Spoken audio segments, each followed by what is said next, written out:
looking at the links you put in there. Dude, some interesting stuff. Yeah. All right. Well, you ready to start? Yeah. All right. Here we are. Episode, what is this? Episode 12? 12. Yeah. 12, 13, 12? 12. All right. A dozen episodes in the bag. Nice. After when this posts. We have lots to talk about. No main event today, but plenty of other stuff.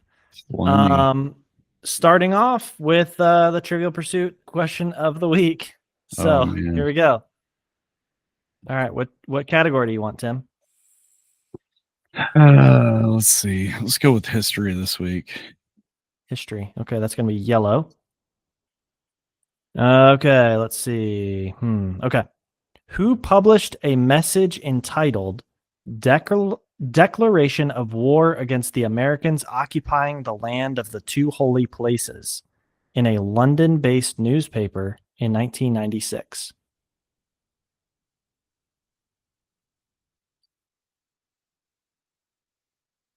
I mean, I guess I'd have to go with Osama bin Laden, but I'm not sure he had the writing skills to pull that off.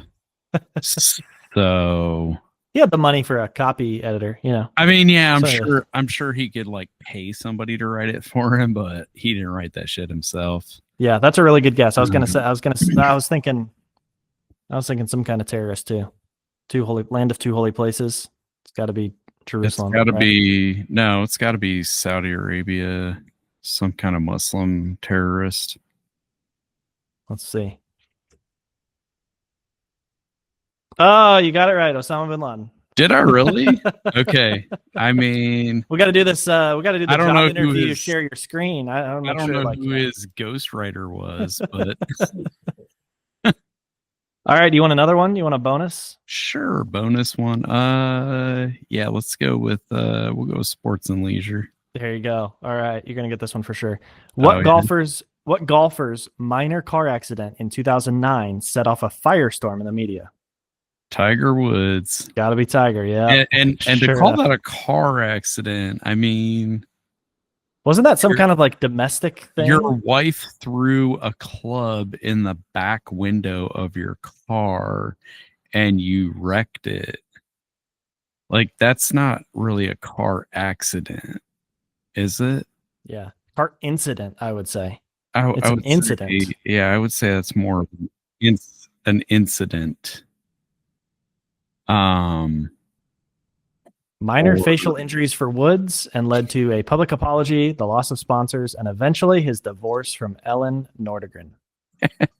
For Lindsey Vonn. Like, while alcohol, I mean, no shade on Lindsey Vonn. She's a pretty girl, but I mean, like, Ellen was a Sports Illustrated swimsuit model. I'm looking her up. Swedish former model and nanny. Yeah. She's a nanny too. Well, that's always Woods' nanny. She was. He didn't have kids before that, right? No. Does he have kids at all? Kids, with her. He has kids with her. Right. I was gonna say, I thought he had like a kid that's a golfer, right? I believe so. Yeah. Yeah. Oh yeah, Charlie Woods. Okay. Yeah. But interesting. Okay. All right. You leave your hot model nanny wife, like model and nanny too. Like, that's the perfect combo, because most guys of that stature cheat with the nanny. So it's like she's already the nanny. I mean, she's already the nanny, right? Like, she's the perfect package. And you're just like, no, this Olympic skier is more, Oh, okay. So there was the infidelity was with Lindsey Vonn. Yes. Interesting. Okay. Yes. All right. Really interesting. Boy, that's a throwback. That's like a. But he definitely had a type. Yeah.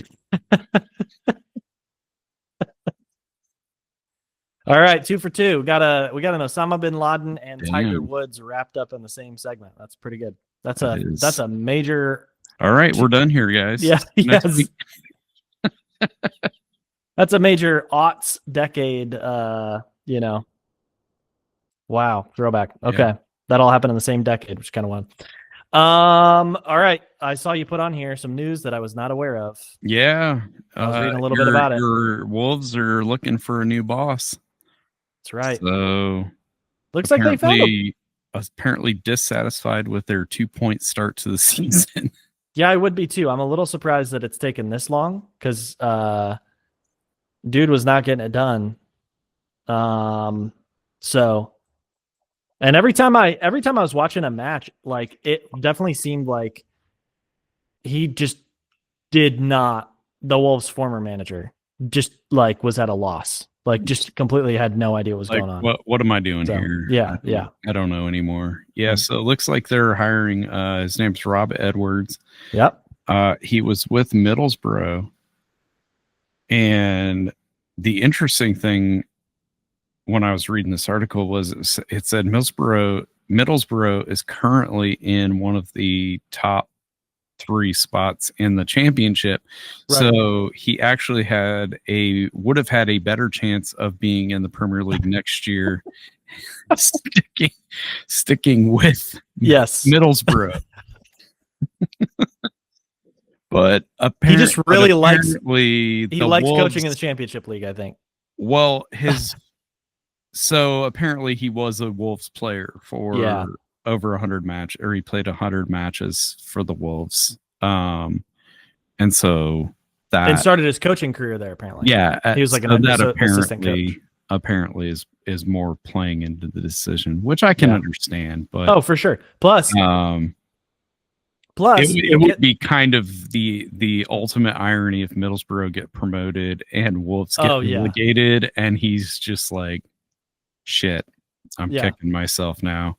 But then 2 years in a row, you get to coach the one of the top teams in the Championship League. You know, True. So.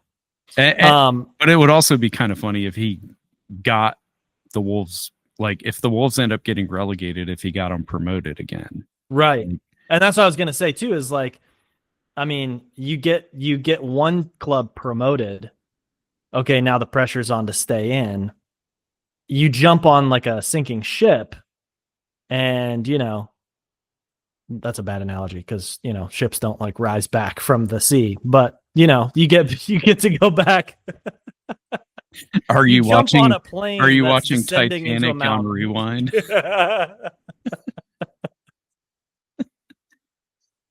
Oh, like, man! If you're watching Titanic and rewind it, it's not as great of a story, you know. So there's no love. Right. Jack ends up not getting on the boat, you know. Yeah. But it never sinks, so I guess there's that. Snaps back together. Yeah. Well, yeah, I'm interested to see. Maybe they'll actually get a win this year. It'll be interesting. I mean, really, like you're jumping on a team that like you really can't. You can do no wrong the rest of this season. Yeah, because they have not won a single game. So even if you don't win a single game, it's not your fault. Like he could still go 0-4. True. I mean, he's got to get 2 draws to match what they've done so far. There's like no way. I don't want to say no way because I'm sure that somebody's going to find a way to do it. Like there's no way you can go winless on the whole Premier League season, right? Like at some point you're beating one of the other teams in the relegation zone. At least. Hold on just a second. I think one of my cats is dying. Hold on. Oh no. Like for real? Hold on. No, not for real. Not for real. Okay. Yeah. Man, yeah. We're good. Like, I'll have to cut that together. I was like, shit, we're gonna have to abandon an episode because a cat is dying. Like we post up to that point and then just like rest in peace. Just memorial music. roll like footage of Loki playing. Like, was it Loki or Luna? No, Loki was sitting there right next to me, so I was looking, and then I was hearing some kind of noise that sounded like a cat like hacking. And they've been eating all kinds of stuff, and just like they've been like just getting into stuff and then like throwing it up as cats do. But then I stopped. As all house when I pets paused do. This, I took my headphones off, and Luna ran under my chair too. So I don't know. I don't know what that sound was, but maybe somebody's trying to break it. Somebody's trying to break in my house, I think. Uh-oh. It's fine. Yeah, we'll see. You were saying about the Wolves coach you said there's no way they don't get. Oh, I was saying like there's no way they don't get a win. Like at some point It's gotta happen, right? You would think like you've gotta at least beat, of course, Sunderland is like friggin' top 5 on the table. So right. I think as of this week. Yes. Why do I have to accept all the cookies every time? I know. I hate. Can we fix that, dude? When I'm on the NHL app, everything that you click on, it pops up. Hey, by the way, and it's like, dude, I know, I understand this. Like, I've accepted all the cookies. Like, you're free to advertise on my phone, computer. Take my info. I will collect my check. You know, my class action settlement check, and I just got another. I checked my bank account the other day, and I was like, "What's this $36?" Facebook, some sort of another Facebook consumer settlement. Like, for real? I have made the amount of money. I don't think I've ever actually received one of those class action settlement things. So the and I don't opt out of the class. Well, I did opt out of one of the classes. You gotta fill out the information to get like put into the earnings, the winnings. Oh, I don't do. Yeah, that. We got like back to like 2020. I opted out of the Ticketmaster one because I was like, no, they make it pretty obvious and pretty clear that like you're paying fees on their website. Like, oh, dude, who cares? I was like, I don't know who signed that or who, I'll take all. I'll take it all. Yeah, I'll take all the settlement money. I was like, nah, my conscience won't let me take money from Ticketmaster, man. They just. Yeah, back in like 2021, 2020, maybe late 2020. Dude, we got like $400. No, it was like 2022, I think. We got like $400 each, I think, from a Facebook settlement because they were using they hadn't disclosed that they were using bio information or whatever. And Illinois, the state of Illinois, has a law. So we as residents of Illinois. Okay. Yeah. So that's probably why I live in I live in these conservative bastions of free market enterprise, and the billionaires can use your information. They can use your body however they want. It's amazing what happens when you pay politicians to do what you want. Well, let's see who do the Wolves have coming up? I think Crystal Palace in a couple weeks here. So I was watching the Crystal Palace match yesterday, and I gotta say, like, since you mentioned the one time since you mentioned Crystal Palace sounding like strip club, I just can't get it out of my head. And so every time I watch a Crystal Palace match, it's like I feel like there needs to be like poles on the sideline or something. I don't know. Like, hey, do any of them have cheerleaders? Any of these teams have cheerleaders? There you go. No, you got just hire the strippers from the. They're not the MLS. They don't need cheerleaders. That'd probably make MLS more watchable. The dumbest sport to have cheerleaders in my all sports having cheerleaders is dumb, but I get it for basketball. Makes a lot of sense because actually it's like a dance crew. And so they're like part of the entertainment. They go out during halftime. They do this whole like choreographed dance. It's actually really cool. Yeah. Hockey is the dumbest sport to have. Like there is what are you doing? They're like they like walk down the stairs and stuff and they're, doing all this stuff. It's like, go away. I'm trying to watch a hockey game. Like, what are you doing? So the Red Wings don't have them, thankfully. I hate to say it, but as a Vegas fan, I think we're sorry for that. I'm pretty sure Vegas was the first franchise to do the whole like actual cheerleaders everywhere in the stadium. No, Nashville were they? Did it. No, Nashville. Oh, okay. Nashville had them for a very long time. I remember going to a game back in like 2009. Yeah. Okay. I never remembered seeing it until Vegas. No, yeah. It's pretty dumb. Anyways, well, yeah. Wolves, who we got coming up here? Let's see. Full match schedule. What do we got? Dude, the way these are put on the internet is so dumb. Okay, Crystal Palace, Aston Villa, Nottingham Forest. There we go. That's a win. Can we count that as a win? Nottingham Forest. Yeah, maybe they've got Forest 9 has points. only got 2 wins. Yeah, so that could be, and then Man United, West Ham, and then Arsenal, and then Brentford. Brentford could be a win, right? Where's Brentford? Oh, Brentford's above Everton. They're 12th in the table. Yeah, Everton finally got a win on Sunday. So then Liverpool, Saturday, then Man United again, then West Ham, then Everton, then Newcastle. Let's see, Newcastle? I don't know. No. Good luck. Then Man City, Bournemouth. Could that be a fuck me, dude? I mean, if they win against anybody, it's got to be Arsenal. Like just you know, they win like 3-0. just to like really just be like, yeah, guys, we came, we saw, we got relegated, win. But we beat Arsenal. We took down the champs. That's hilarious. We took down, yeah. Well, I'm riding it all the way to tier 2. I've said that before. All right. I'll figure out how to watch some matches. I haven't watched in a little bit, but just with hockey season being busy and stuff. Yeah. But we'll see. We'll see how the new coach does. I'll have to watch this one. It's kind of nice. It's on like the holiday weekend too, so I'll be able to watch that one. Hopefully. Nice. Let's see. Where am I at? Crystal Palace, 10 a.m. on Saturday, November 22nd. Yeah, I should be able to watch that. All right. Yeah, no problem. Okay. All right. Let's see what else we got. Oh yeah, I was looking at this. You put in this. Where did you see Armored MMA? So please click this and share your screen because this is hilarious. I am sharing the screen right now. So this is absolutely wild. I have no idea how the algorithm works on YouTube. So this came up on YouTube. This came up on YouTube. This exact. No, this makes sense for me. I can see why. This exact. This is in your this. If I were like handcrafting an algorithm for you and I saw this, I'd be like, yeah, put that in Tim's. They weren't that far off. I don't know how they knew that I needed like some humor yesterday, but they did.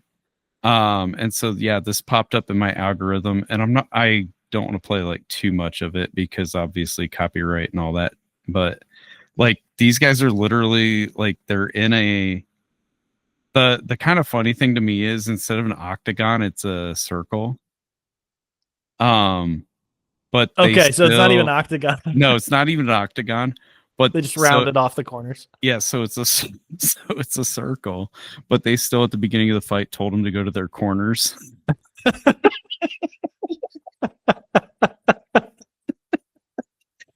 They're like, fighters, go to your corners, and I'm like, oh my god, they're in a circle, dude. Oh my god. But so this little like AMA logo thing counts as their corner. Okay. But yeah, so it's basically like these guys are going at it with these long swords for 3-minute rounds. And like full on, okay. Yeah, like the first little bit that you just showed was like not very intense, but that was pretty good. No, it gets pretty intense. Are these dull edged? Are they? Yeah, they're dull edged. And they're not allowed to use the quillions. So he's like right here when they cross their fists. They're not allowed to use this part of the sword to like actually make contact. So they can use the pommel. Okay. So they can like use butt the end, blade, basically. Butt end. But they can't use the quillions because obviously, like if that gets in between the visor, that could be a major issue. Yeah. You want to want actual medieval fighting. No. Yeah. This is wild. So yeah, it was pretty wild. One thing I was intrigued by was dude here. I'm trying to find like a nice clear shot of it. Okay. So where are we at? Okay, dude here in the yellow and blue. Yep. has like a Palestinian flag on his back, Okay. which is interesting. Can't Oh, I really saw it. I saw it there. Yeah. yeah, you can like barely kind of see it. So he's got a Palestinian flag, which is not very medieval of him. Right here. Yep. I see it. Okay. And then this guy is full on with the medieval Christian Knights, Oh my gosh. Templar, like white. What Crusaders. are now being used as white Christian nationalist symbols? Like he Okay. is full on with the Constantine's cross. He's got Love that. he's got the Templar cross up here. I was like, so then I start thinking like, does this guy actually, like, is he a white Christian nationalist? Was he like into the Crusaders? Is he like Soli Deo Gloria? Yeah. You know, like Deus Vult, you know, take over Jerusalem and kill the Saracens kind of medieval reenactor guy? Or is he just like that was he Googled medieval imagery and that's it's like the first stuff that came up. like first thing that came up, Knights Templar, you know. And then this guy was like, I'm just going simple blue and yellow, like I don't know, Michigan fan or something, you know. A little bit of Ukraine going on. It looks like UCLA maybe. UCLA. Yeah, like maybe his NCAA. You know, he was a UCLA long swordsman. Yeah. It's Golden Bears or the Bruins. They're the Bruins. Who's the Golden Bears? The Golden Bears. Cal. Is that like Cal? Yeah. Yeah, that's Cal. Okay. Anyway, this came up in my YouTube algorithm feed recommended for me. My favorite on their website. So I clicked on the link. It says Armored MMA. Armored MMA is a brutal cage fighting sport that mixes steel weapons and armor into the world of mixed martial arts. Fighters can win by TKO, KO, or by outstriking their opponents. AMMA is the largest armored cage fighting league in the world that brings the best fighters from around the globe to compete for the crown. So there are others apparently that do this. Yes. Let's see. We got Pittsburgh, Nashville, Chicagoland. I missed the Canton, Ohio. I missed the Canton show. Yeah. Okay. Finish. I'm kind of disappointed. It was apparently a festival. Got to make a trip to Chicago or Pittsburgh or something. Yeah, Pittsburgh's the next one coming up in December, I believe. Only a couple hours. You got to apply. You got to apply for the wait list. So to get in, wait list to view it. Yeah. So wow. Okay, so it's pretty popular, eh? It must be. Although it looked like a lot of empty seats in the video. I know, that's what I was gonna say. So, it didn't look like it was like I don't know. You know, maybe it's like manufactured. Scarcity. Yeah. That would make sense. It's pretty interesting, actually. I was thinking the other day of trying to find like recreational like fencing. You know, like if I could do some fencing, because it's always looked really interesting to me. It'd be fun. Yeah. This is a little more dangerous, I think. A little bit. Yeah. Introducing to Armored MMA, axe throwing. So just guys chucking axes at each other. When I Googled this to see, you know, what the hell is this? It came up as like apparently there's like a historic medieval like recreation. It's a thing. And they do like 5-on-5s and like melee type stuff. Cool. I was trying to find out, the website isn't very well designed. So if you guys are looking for help, like to beef up your website, you know, I wouldn't mind helping out. Like I was trying to find like, what are all the formats as far as the fights, you know, like, is it just longsword? Is there like a like mace competition, you know, where the guys are swinging around the stick with the spiked ball on the end? is there like a rapier and dagger competition? You know, what are the like? Is it strictly medieval? Do we pull in Renaissance era? Like where's the, you know, where's the cutoff of where's century? the cutoff for centuries? Yeah, there's surprisingly limited information about it. Can you like whistle and call in an archer who like jumps up at the top of the circle and like strikes, you know? or is there like a massive outdoor, you know, event where there's like, you know, just it's like LARPing but medieval battle without pool noodles and shit? Yeah. But like real arrows, you know, blunted obviously. Yeah. You don't want to pierce somebody's armor. Pierce somebody's armor.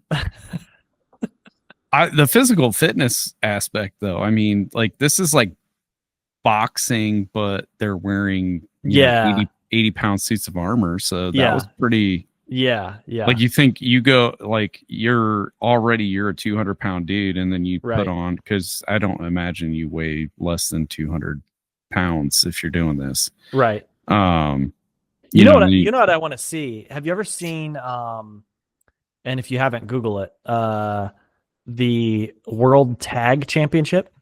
You ever seen that? No. They'll play it on like ESPN. Dude, Google it right now. Tag and share your screen. Yeah. World Tag Championship. I'm pretty sure. Tag Championship. World Chase Tag? Yep. What is it? Oh man, that brought up tag team. Hold on.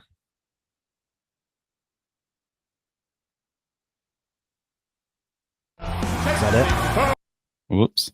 Yes. Okay. So. Okay, I have seen. Yeah. This. So okay, this is what I want to see. It. This is what I want to see. I want to see. I want to see this integrated with the armored MMA. I want to see this course. You can't run in armor. And for people, you get a longsword, you get an archer, you get what are the other ones? You get somebody on horseback with a fucking javelin. This is a terrible idea. Javelin. And then you just go all out. You get like 4 javelin's people. like ancient Greek. Okay. It would be a pole arm. Okay. Oh, okay. In the medieval context, a pole arm, which sometimes could include like a pole axe. Ooh. I think it'd be dope to see two guys with maces going at each other. And then maces. And then you've got like simulated dragons too. So you like have these towers on the corners that every like they're randomly timed. Nobody's controlling it whatsoever, but they randomly shoot fire out. So like you got to watch out. That'd be awesome. Imagine you're an insurance company and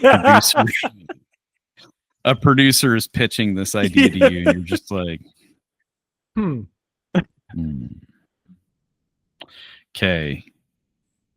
Some like 45-year-old actuary at the Hartford is gonna like, no.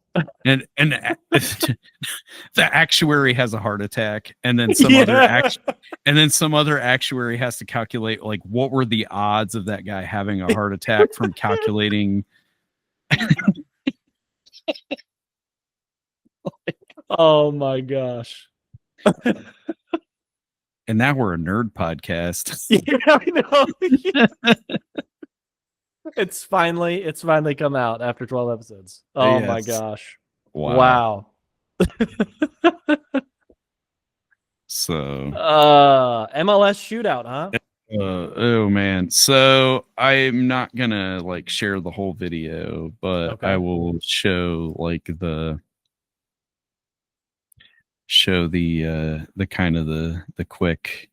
So MLS, as we've already mentioned, has shitty playoff system, and when you have a best of 3 series and it's tied 1-1 and the third match is tied at the end of regulation, apparently you just go to penalties because, you know, it's America.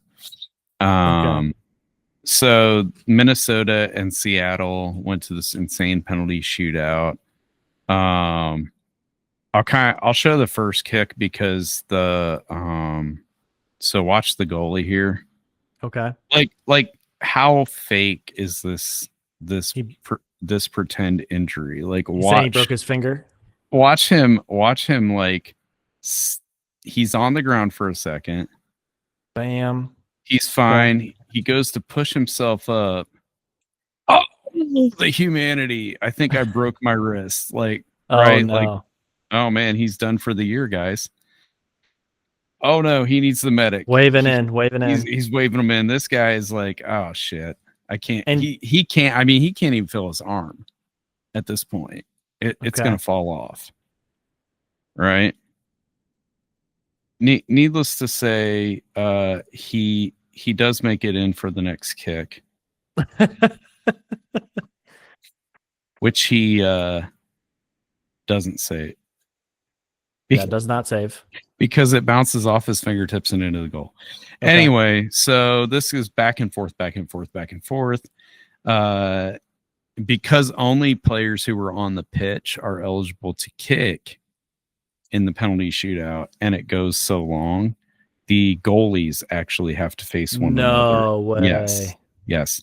So the goalies, sorry, I'm trying to find it because it's actually kind of hilarious. Oh my gosh. Yeah. So it's like here boots the shit out of the ball. So here it goes. This is Seattle's goalie, and then this is Minnesota's goalie, and Minnesota's goalie is going to take the kick. Look at that stutter. I mean, he's like a boss, dude. He's like, I've been studying shootout. He's like, I've been studying this, and I gotta put it into play. Oh, boink. Wow. And that would have been the game winner, or that would have kept it tied. So it would have gone to another kick. But yeah, he got a little overconfident. Doink. Wow. And game. So yeah. I mean, MLS still sucks, but I thought that was kind of hilarious. That is hilarious. A goal goes to goalies. Imagine that in hockey. Like a hockey shootout, like you got the goalies got to go down in full pads and but mask. Yeah, I was gonna say, but do they have to skate from center ice, or do they can they shoot it from their crease to the other crease? Actually, that could be a challenge. Like it's an empty net, but each goalie has to shoot from his own crease. NHL should hire us. Oh man, that's a terrific idea. That's easy money right there. Terrific idea.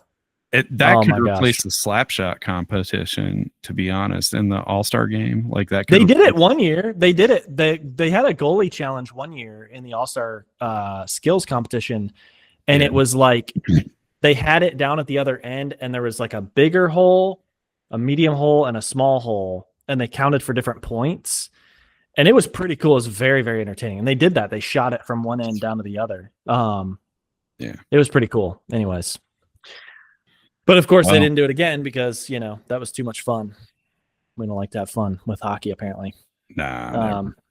This video probably should come with a trigger warning. I almost actually texted you that I was putting this in the agenda and I don't know if you read it before or after I put it in there. No, I read about it before. You had read about it before. Yeah. So I almost texted you and was like, hey, by the way, I'm putting this in there. Just trigger warning. Yeah. Well, I wanted to bring this one up because this is pretty sad. The Cowboys' Marshawn Kneeland apparently committed suicide via a self-inflicted gunshot wound after a police chase in Frisco. So I saw this and I was kind of just Frisco, Texas, in case you thought Frisco was San Francisco, where guns are illegal. Yeah. Just, I don't want our viewers to think like, well, how the hell did he get a gun in San Francisco? So Cowboys not player to make light of the situation either. Yeah. But. Very, very sad. His girlfriend apparently was the one that called the police and requested a wellness check, and he had the police didn't find anybody there. And then his girlfriend didn't know where he was, and then he ended up in like some kind of a I don't know if it's a high-speed high speed chase, chase, but yeah. it was a chase. And then he like basically crashed his car, abandoned his car, ran like half a mile, and ended up in some like industrial or like office complex or something. And then they had to use a drone to find like heat signature, and they found heat signature of like him like curled up in the slumped over and stuff. So very, very sad. Yeah. He was what, 24, I Or think. yeah, I was gonna say 24. I think he said he was. So And it just and one scored a touchdown in the game.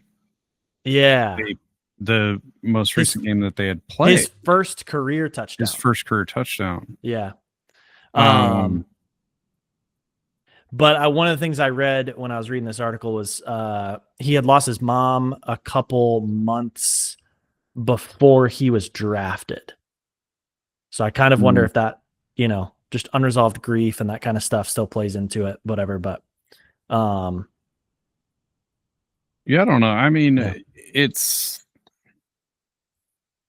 kind of crazy because you don't hear a whole lot about like current players right. having these kinds of situations where, like, I mean, that was, I believe, when Junior Seau Right. committed suicide. I believe there was a similar, like, there was a police chase or standoff of some kind.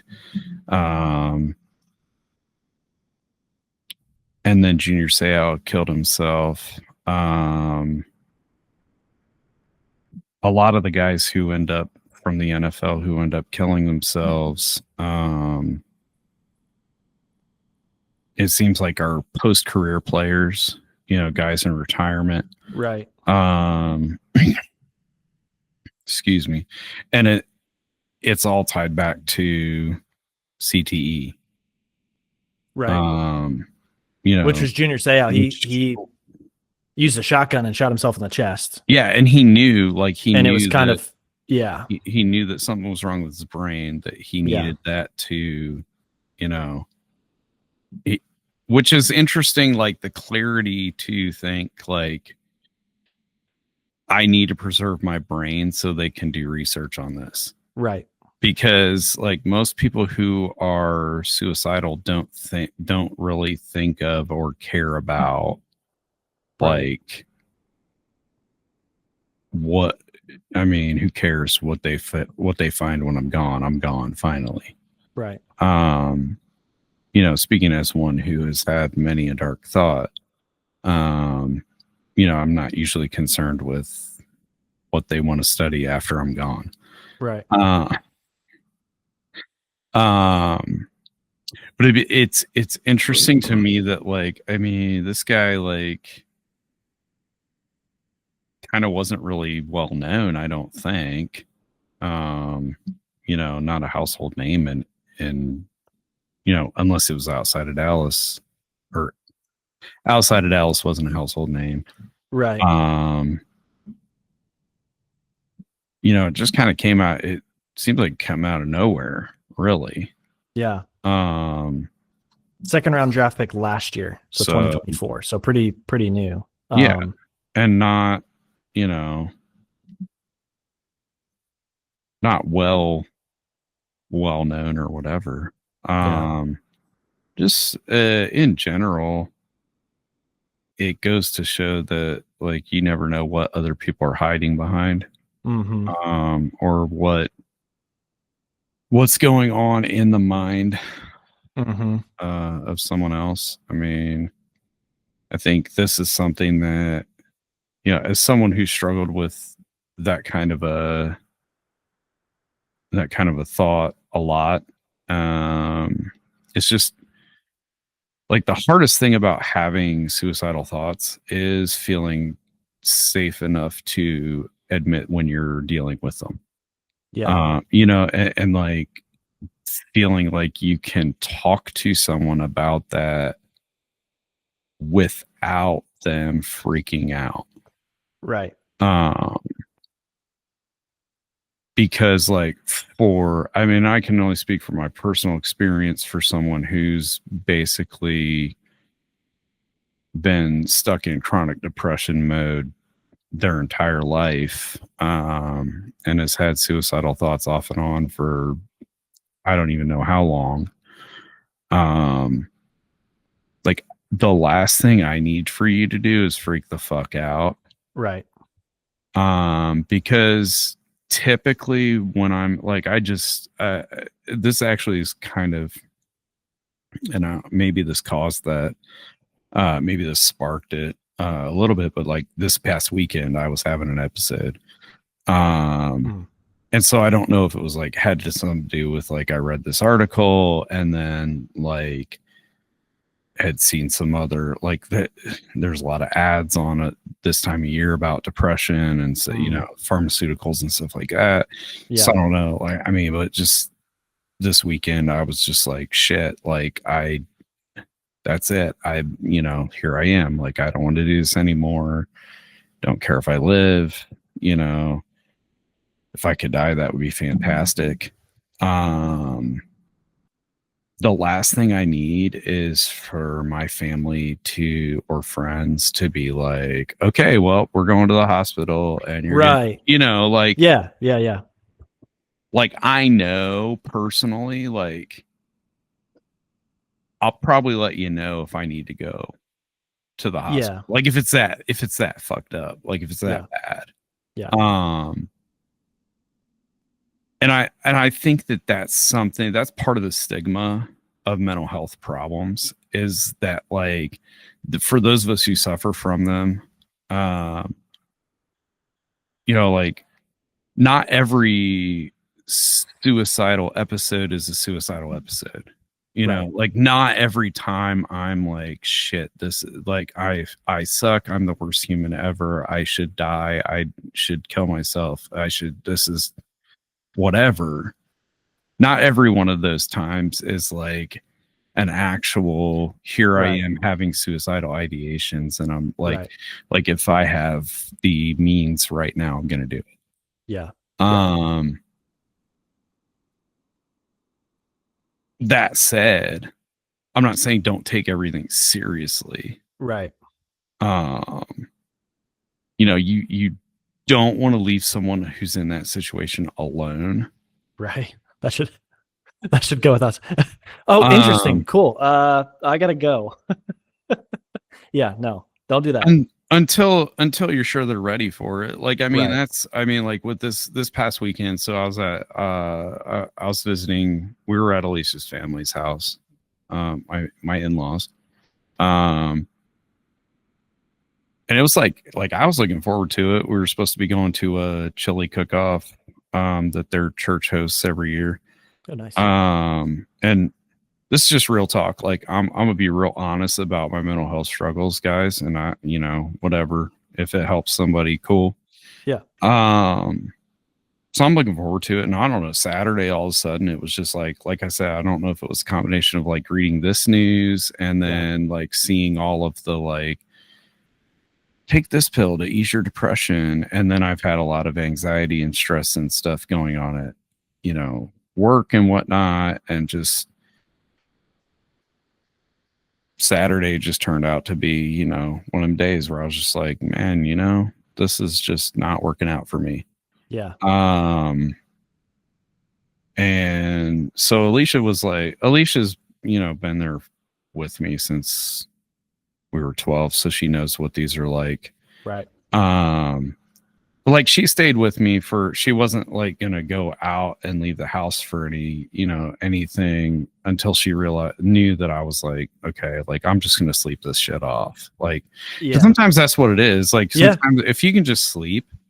Yeah. Like, honestly, if you're sleeping, you're not dead. Yeah. So, you know, if somebody's in that situation and they, you know, just like, I just want to sleep. Like, obviously make sure they're really, you know, fully sleeping before you do it. But like, you know, then she was able to be like, okay, he's just going to stay here and sleep. Yeah. You know, make sure that there's no means to, no access to means for the person. Right. but also don't freak out and be like, oh shit, I gotta call 911. I gotta, Right. commit this person to a mental hospital, because it's like especially for people who uh, for people who like try to keep their shit together. Like I try to keep my shit together for the most part, like the last thing I need to be doing is like missing a couple of days of work because I'm on a 72-hour hold, like Yeah. over, like, I don't even know what the hell. Like, but then also on the other side of that, like for those of us who are going through mental health problems, like knowing that you can even express it and say, like, I mean, I was just like, shit, I don't want to be around people for a minute. Let me go process this by myself and figure out what the hell's going on. And I was like, I'm just tired of this shit. Like, when I finally was able to put words behind it, it was like, I don't know why I feel like this, but I do. Yeah. I'm overwhelmed. I'm yeah, limit. Yeah. Like whatever it is. Yeah.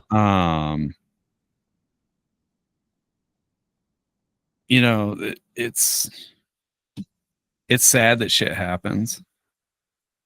But it's even more sad that people don't think that they can talk about it before it does happen. Yeah. Like I'm sure that this guy, like, I'm sure this guy reached a breaking point. Yeah. Where that was what he felt like was his only option. Yeah.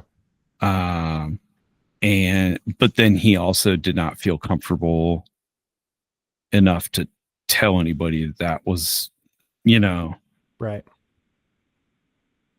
And I don't know. I mean, I don't know his whole background. Like, I don't know if he struggled with mental health before this or whether he's attempted or had ideations or whatever, like, there's no telling. My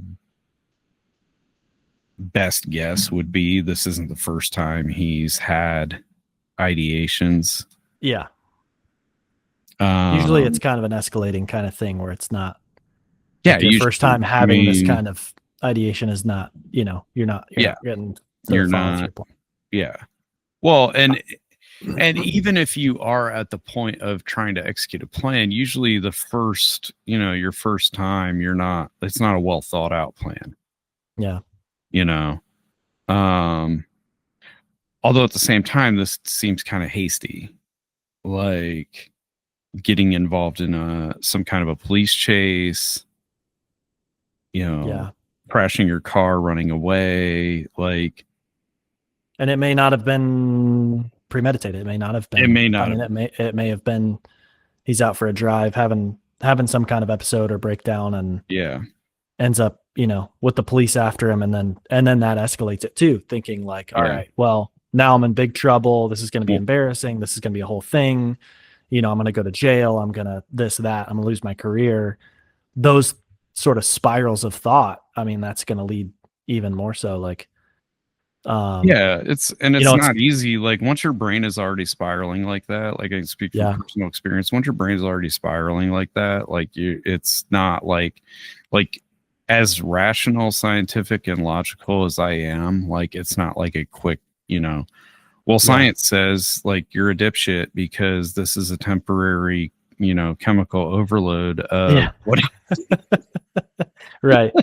Yeah. Credit to my wife. Credit to my wife for using that line. Like that, she did actually use something, close to that this past weekend. She was like, "Dude, it's just chemicals right now that are, chemicals and signals that are getting fucked up, and you're gonna be okay."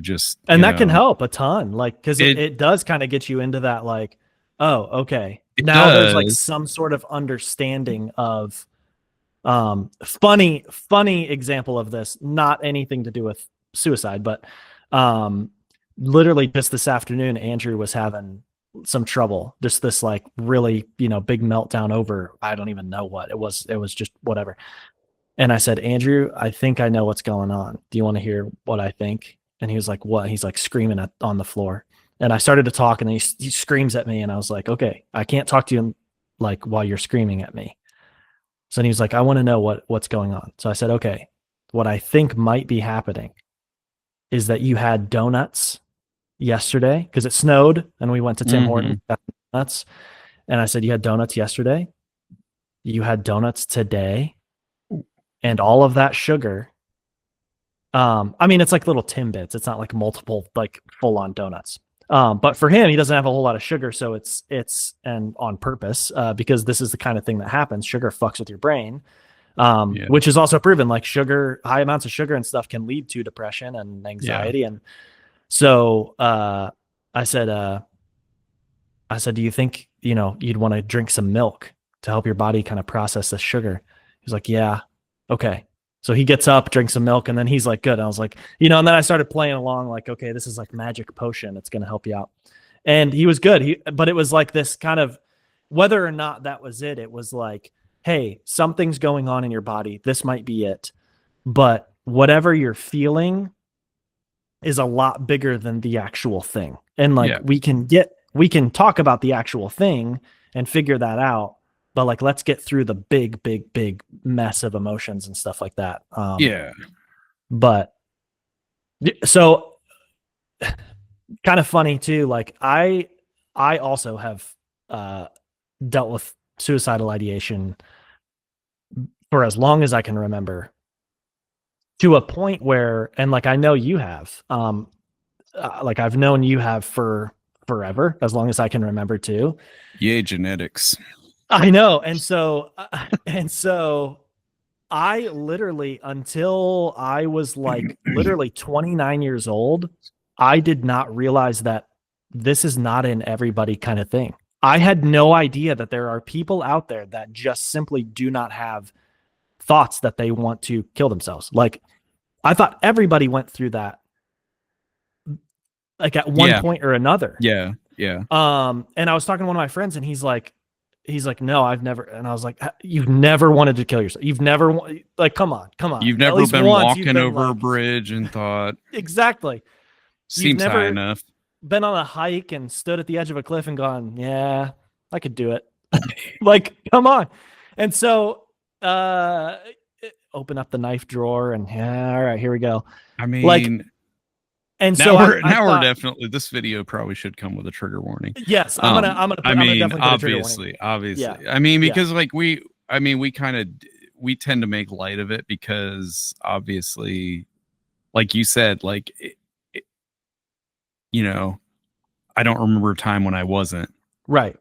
And so, yeah, like, I'm kind of the same way as like, still, even I'm 44 and I'm looking at, and like, I hear somebody be like, oh, I've never thought about, I'm like, what the hell's wrong with you? Yeah, like, exactly. Like, what is wrong with you? Do you not like feel? Do you not feel anything? Nothing's ever pissed you off enough that you're just like, that's it. Yeah. You've never been in over your head so much. Yeah. You've never gotten a credit card bill and you're just like, fuck it.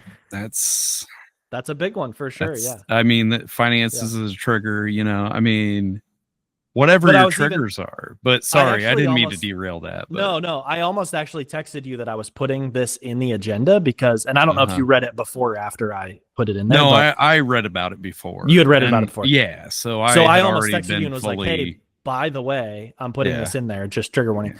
Yeah. Because I know that for me, like, even like on YouTube and stuff, if you're scrolling through, it'll say like, this video, like, caution, this video has references to self-harm or something like that. And I always scroll past it. But even just the trigger warning sometimes is enough to trigger the thoughts, like to trigger some of the like, and I read an article, this is probably 8 years ago now, 7 or 8 years ago. I read this article and I don't know where it was or whatever, but it was talking about suicidal ideation and depression.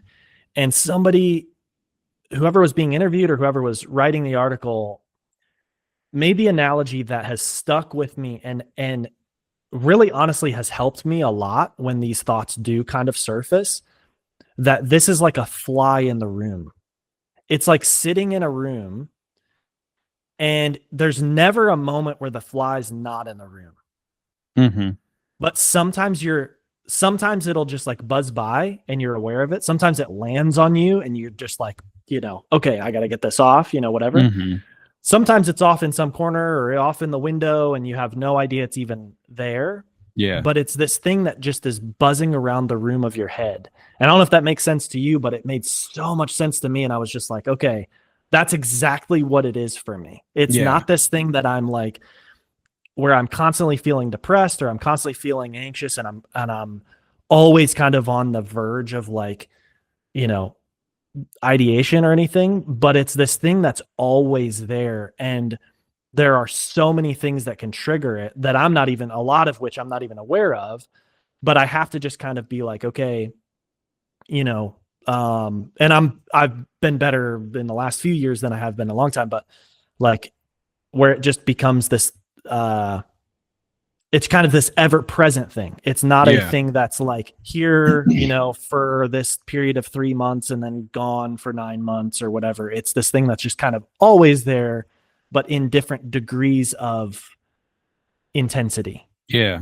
Yeah. I've never heard that analogy, but that, like that makes really good sense. Like, yeah, I don't, cause there even some days where it's like, ironically enough, you're like, I haven't had a suicidal thought today. Like, yeah. It's like again, the game. And I hate to sound like I'm making light of it, but seriously, no. like I said, I'm 44 and this has been like, I want to say probably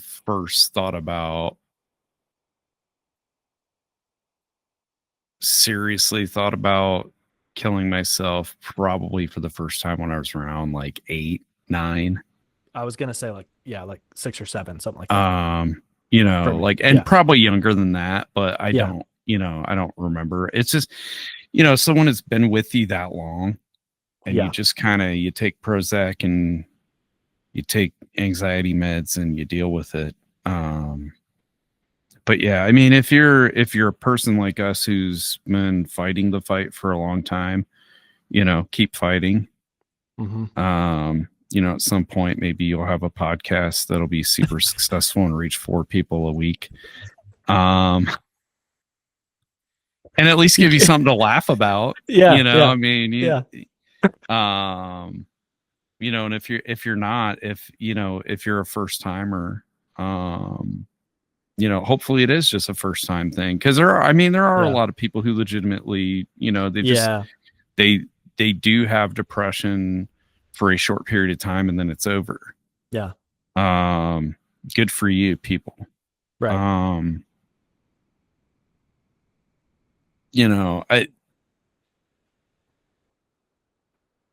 I think that we need to, as a society, become a little more sensitive. We become a little oversensitive to suicide in the way that like everybody wants to unalive. He unalived himself. Like, no, stop with the bullshit. Like, it's suicide. They killed himself. Like, it's, it is what it is. But then also to the point where we don't even want to talk about it. Even when it happens like this, we don't want to talk about it. Right. And then when you're confronted with a person, like this is a celebrity or not, I mean, not a celebrity necessarily, but a prominent, public figure. Yeah. And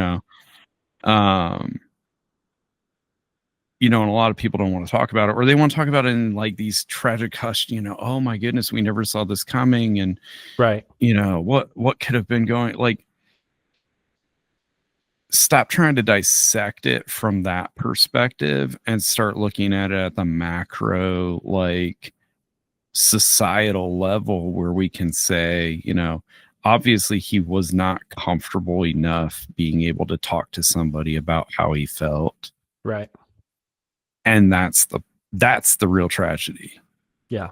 Is that either there weren't people in his life he could trust to talk to, or he felt stigmatized enough that he didn't attempt to talk to anybody. Yeah. You know, and so like I said, you know, we don't need you to freak the fuck out and try to put us in the 72-hour hold. Right. We also don't need you to be like, whatever, you know, he does this all the time. Right. You know, yeah, and no I think it's different for like people who are, you know, really close. Like my in-laws, I've known them since I was, you know, 12. So all of them, you know, they know me, they know the history, they know the background, they know enough to be like, okay, this is a really bad one. We got to cancel our plans to make sure that we're with him for, you know, the time that's needed, whatever. And that's what, you know, that's what I appreciate.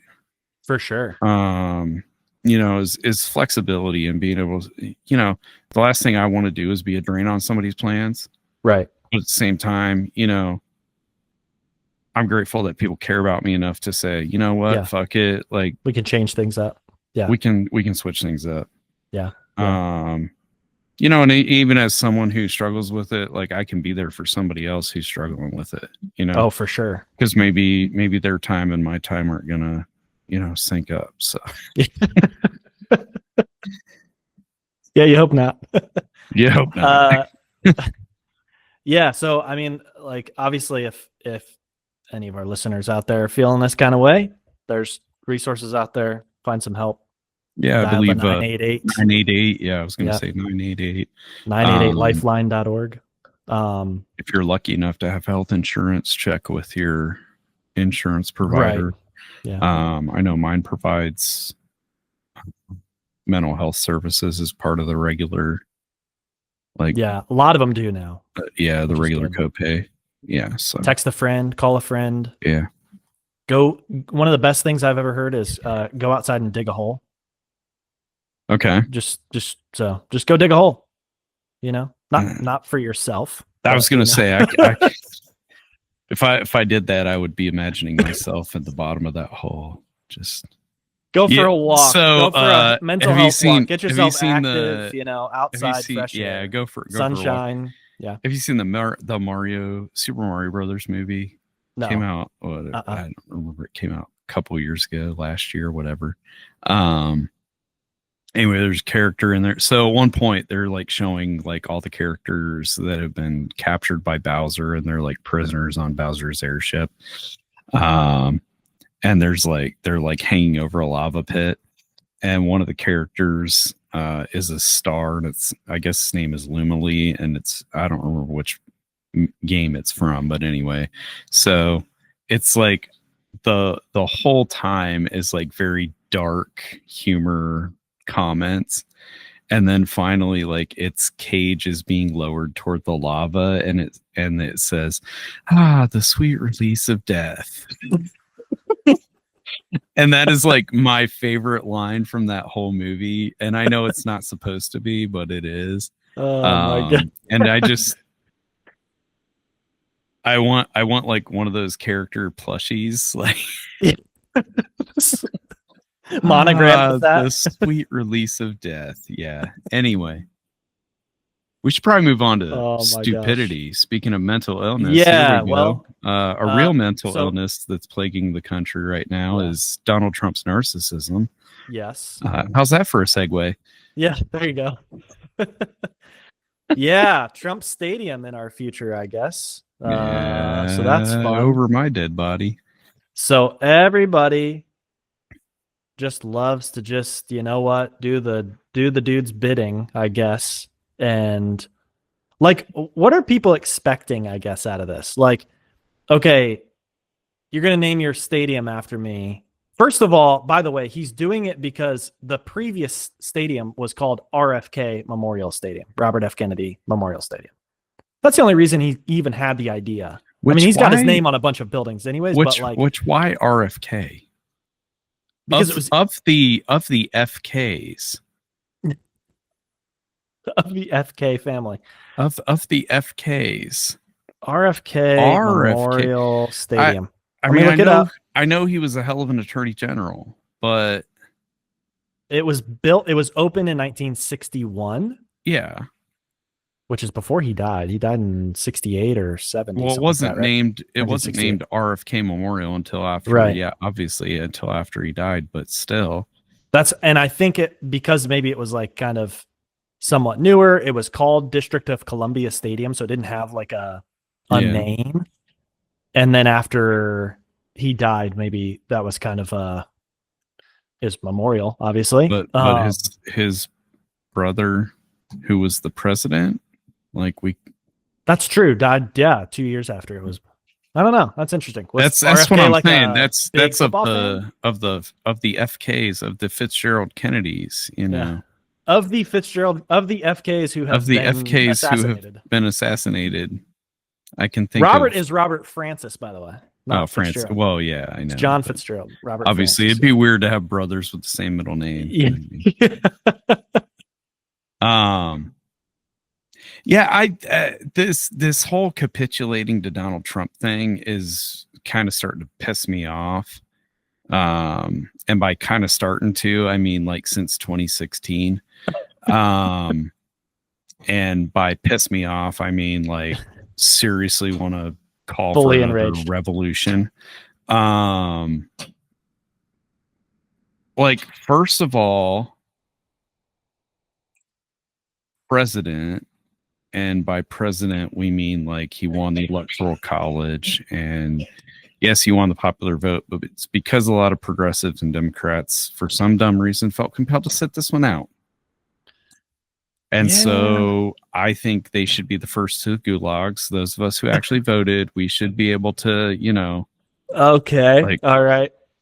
I stood and fought. I should get to stand and fight, you know. Okay. But I don't, I mean, you see like all these companies, like, I mean, CBS is like, yeah, sure. Well, you know. Okay. Sorry, we edited this interview in a way that hurt your feelings. Yeah. But we'll go ahead and pay you whatever, and we'll appoint this right-wing news editor. Yeah. Like, why? And we'll fire Stephen Colbert. Right. And, you know, anybody else you don't like, well, you know. It's wild how quick everyone has done it, too. Crazy to me. And how also, like, they don't seem to be concerned with the naked corruption. Like, I mean, this is a guy who, like, so he's building a however many $100 million abomination to himself on what was the East Wing of the White House. And the news coverage is like, isn't it going to be so marvelous? Isn't it going to be so grand? Like, he destroyed half the building and didn't even seek the approval that he needed to seek to do that. Like if he wanted to repaint a room in that wing, he needed to get approval from certain people. It's not his house. It's not his house. It's the people's house. It's, you know, so that barely gives any coverage. And then he orders the DOJ to pay him like $300 million, and nobody in the media is like, bro, conflict of interest much? Yeah, like, they're just like, oh man, that's kind of weird. Like, why would somebody do that? Like, it feels like a move that a king would make, but all hail Trump. Like, no, fuck this guy. Yeah. Like when my fourth graders are saying this guy's bad news, and I can't wait till he's not president anymore.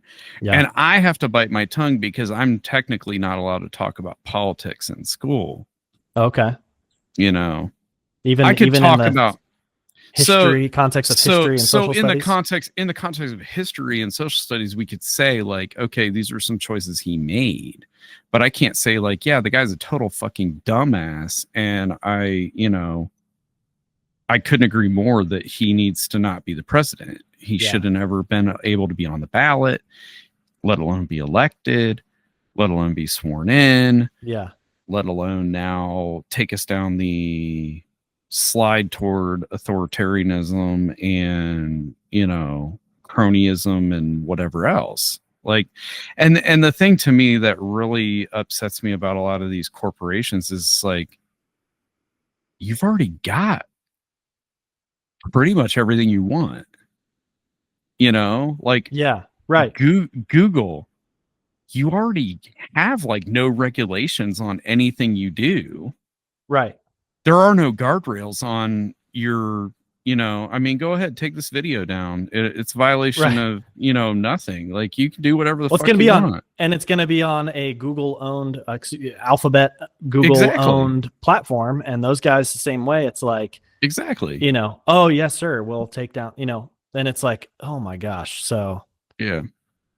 They're not going to do it. They're probably, I think with this one, well, from what I read, it said like the stadium won't even be finished for like another 20 years or something like that, or 10 years. Sorry. Oh, wow. Right. I thought it said 2026 or 2036. Sorry. I was going to say 2026 next year too. Yeah. Let's see. It was a long week. Really? And it's only Monday. I thought from what I read, it was like 2034 new stadium to Washington. 2036, something like that. Construction approved by the DC Council in September 2025. Oh, 2030. Sorry, 2030. But that's still, only 5 years. Yeah. It's so that 5 is, years. I mean, he won't be in office anymore. Ideally. He's not going to live that much longer.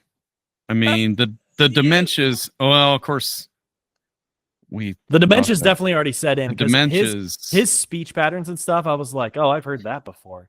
Not in, not to compare our dad to him, but I'm like, I've heard this kind of like, and the like, honestly, the vocal box. I don't know if dementia has anything to do with that, but it's like, it sounds the exact same. Like it's like kind of eerie where it's like, oh yeah, I hear well, the funny thing, so I was watching David Pakman. I don't know if you've followed him or heard of him, but he's a left-wing, I don't know, not left-wing, but progressive YouTuber, political commentator. He's showing some video of Trump from like the last term, and he's like, listen to how much, or it was from a 2020 video at a COVID press conference. And he's like, listen to how he speaks with so much clarity. And I'm like, I mean, clarity for Trump was never like a strong suit. That wasn't one of his key strengths. Yeah. But I think it's, like you could understand what he was saying. Right. Like his speech has definitely got more slurred, and like the soup inside that head is starting to cool off a little bit. Starting to congeal. The little alphabet noodles aren't quite lining up anymore. They're all swelling up. Anyway, so tomorrow we're going to make a 200 billion infinity dollar donation to the Donald Trump Go Fuck Yourself fund. Oh my gosh. Fuck that guy. Yeah. So you don't think Trump Stadium will happen? You don't think the naming rights will happen? I doubt it. I feel naming rights. Do you get naming rights to name it after a wannabe dictator? I mean, do you think Kim Jong-un Stadium in Pyongyang is really like naming rights, or is that like just like if you don't name it this, you end up in a pit underneath the stadium? Yeah. You have the right to name this after me. Yes, and you have no other rights. That's true. So, well, speaking of, this is a continuation of people being stupid. Oh my goodness! I did not know what you posted here, because I saw the previous. So this is about SNAP. This is about food benefits. So I wish I didn't know this. So it's been back and forth. So it's been back and forth. A lower court ruled that like you have a reserve fund, and the reserve fund is for this purpose. So pay people their SNAP benefits. Right. And they also basically said, when this reserve fund runs out, use other money, like find a way to pay for it, because this is like Social Security. This is an entitlement where if you qualify for this, you are entitled to this benefit, period. Yeah. And just not enough people were dying of starvation for Trump's liking. So that's right. They had to go. You really can't be a full dictator if you don't have like millions of people dying of starvation under your control. That's true. This is very, very Stalin move. Yeah, it is. It is. It's out of the playbook. It's out of the dictator playbook, man. Oh Lord. I forgot chapter 6. Starve them out. Oh man. So they went to the Supreme Court, and the Supreme Court, because they're a fully independent body that has been set up by the Constitution to provide checks and balances. I almost said it without laughing. Shit. Wow.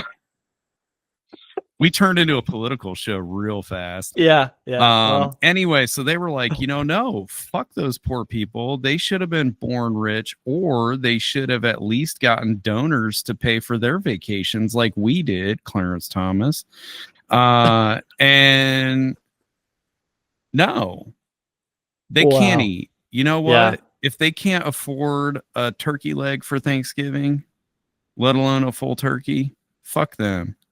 This America, you pull yourself up by your bootstraps, and if your boots ain't got straps on them, then go steal somebody else's boots. I don't know, we're gonna have the Gotti family tossing turkeys out of the back of a truck this Thanksgiving. Like, that's how I just had to bring back a Gotti reference. 2 weeks in a row. Yeah, we're lucky we're still alive from that one. I know we got Gotti family after us. We got the Trump, dictatorship. Yeah. So the Supreme Court was like, no, you know what? It's cool, man. If y'all don't want to feed people, that's fine. So then the United States Department of Agriculture was like, hey, to add insult to injury, what if we took all the money back, or threatened the states that if they had gone ahead and released those funds, that we're not going to fund them in the future. So that's another thing. So I guess the clawbacks were ordered. Because of course, why not? But there are some states that were like, you know what, we'll see in court. I don't know how they think they're going to win in court, because the Supreme Court is definitely not going to do the right thing. What's really crazy about this timeline that we're living in, that none of us signed up for,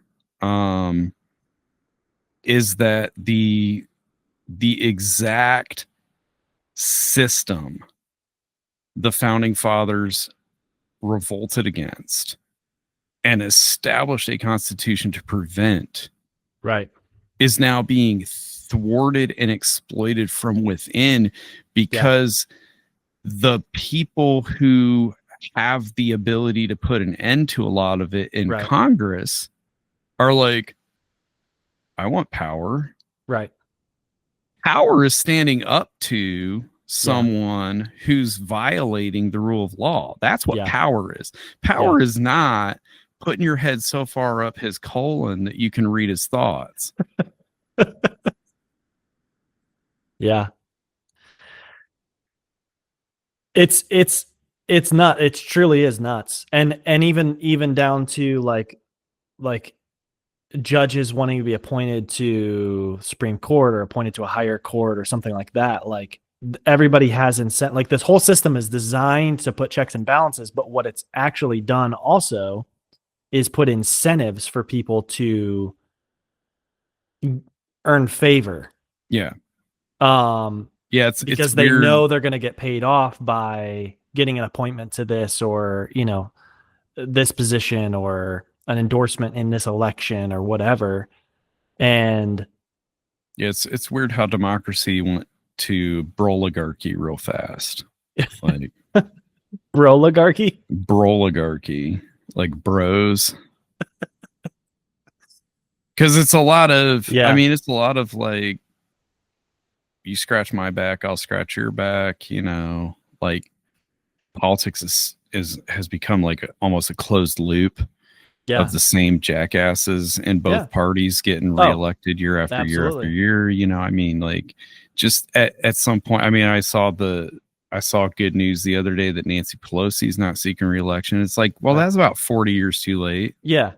Dude, she's Like, like 90 something. you're Right? How 90 old is she? something, they're 80 something, but whatever.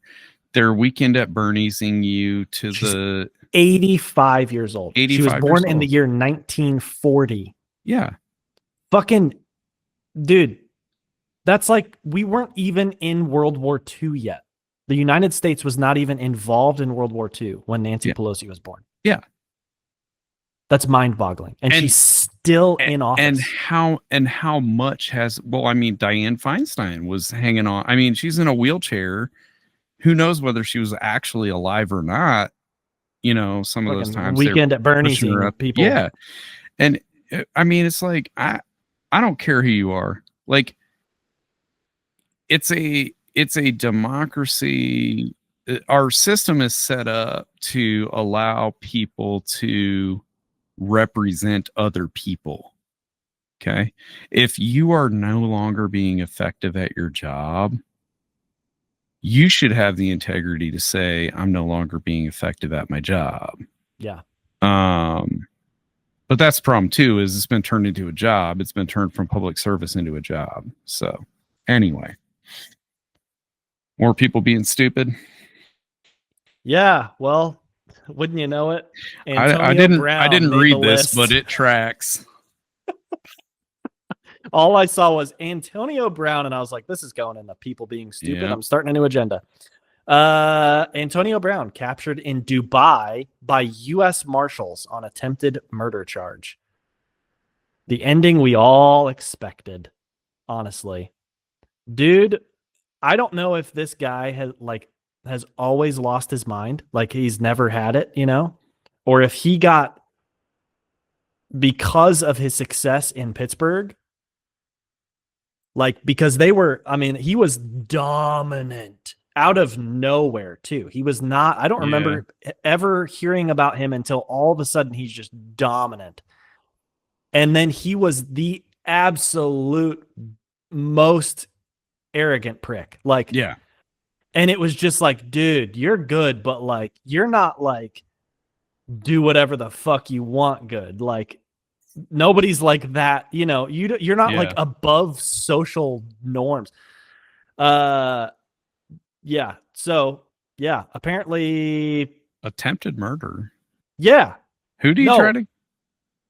Wait, somebody. Oh, I thought somebody actually died. Hold on.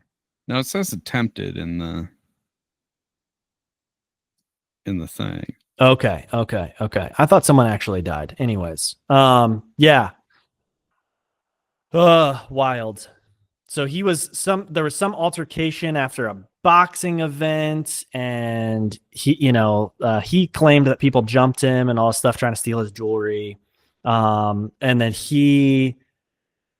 everybody kind of left. There were no injuries from that incident. And then later on, there was some video of him like holding a allegedly black pistol or something like that.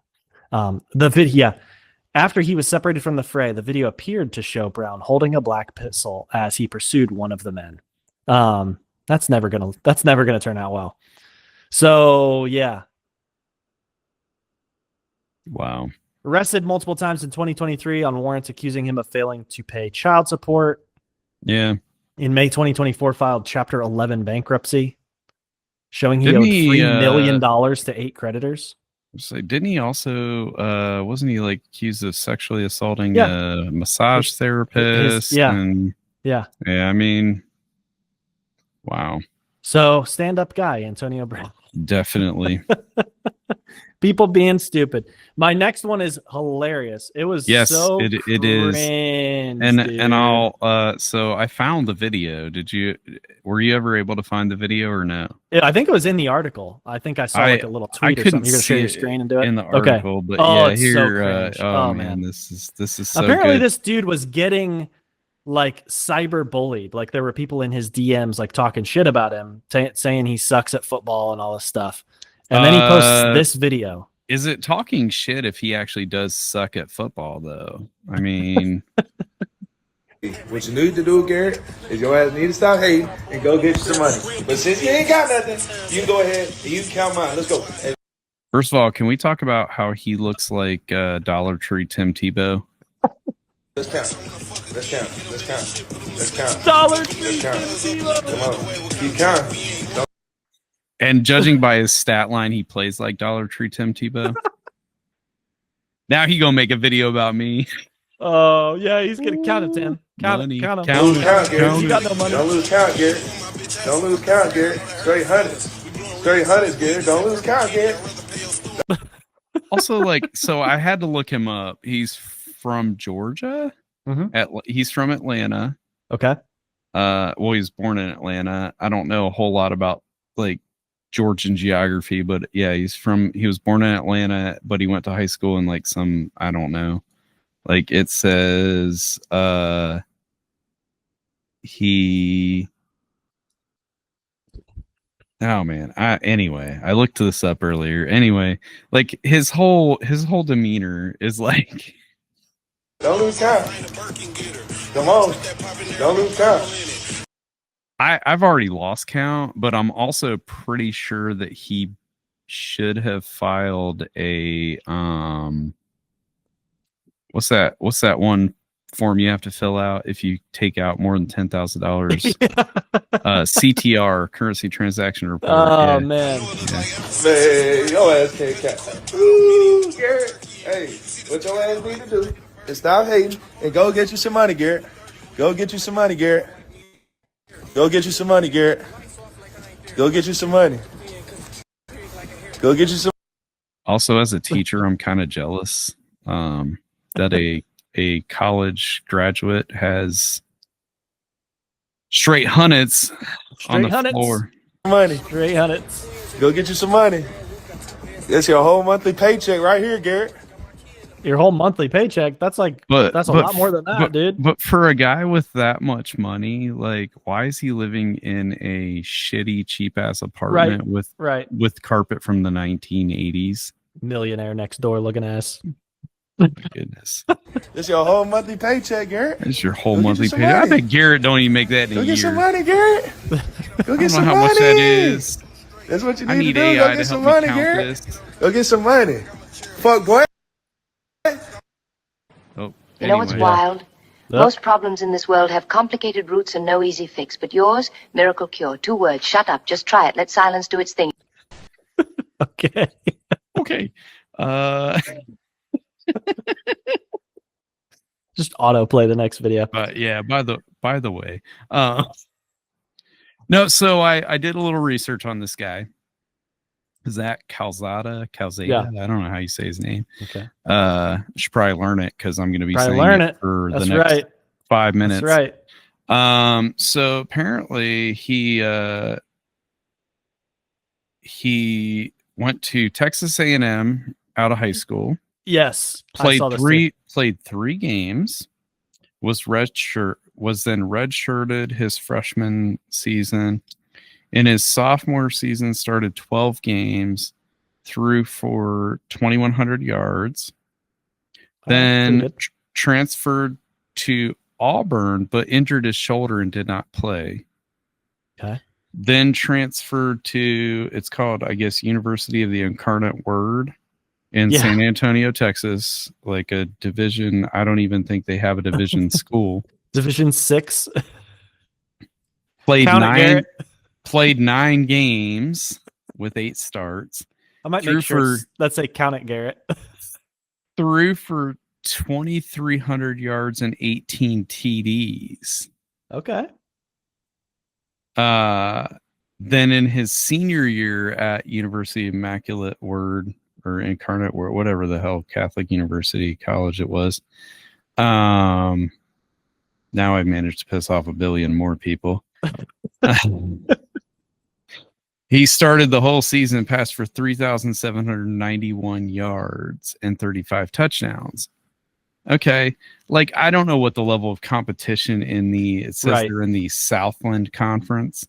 Yeah. I don't know what the level of competition is down there. Let me look that up. Southland? Southland Conference. I'm sure it's nowhere near FBS or FCS. It's FCS. It's FCS? Okay, apparently. Sorry. I stand corrected. You're a D2. Anyway. Somehow parlayed this success at the University of the Incarnate Word into a $1.25 million NIL deal at Kentucky. Yeah.